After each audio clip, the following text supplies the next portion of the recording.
顶礼拜四暗时，高雄一个少年队的警察组下班，甲伊的亲人去凤山食饭。伊是走去这餐厅2楼倒啊伊的店来借便所，煞甲店员起冲突。伫咧这餐厅外口，互一群人4个人拖去争。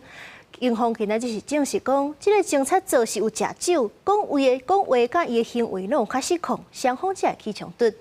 这个案件是已经送去地检署侦办，少年队嘛启动内部调查，会甲这个警察组处罚。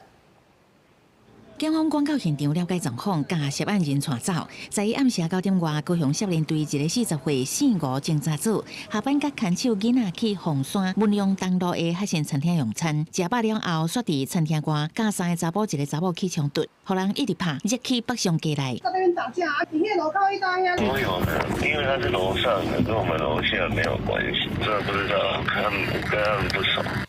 15早起餐厅内空营还未营业，头家讲甲警察组起冲突的是餐厅2楼倒椅店的员工。消息传出了后，民众感觉伤寒，无论是人客还是警察的身份，拢无应该互人拍。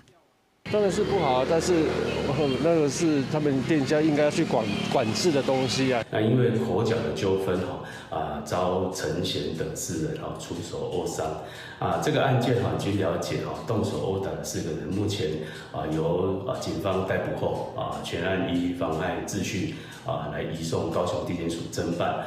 警方证实4、5警察组迄天用餐了后，甲亲人去2楼倒椅店借便所，好亲像酒后讲话无站实，才甲倒椅店的员工冤家。落楼卡了后，互人压去店外拍，面因为安尼红肿受伤，目前专案移送地检署侦办。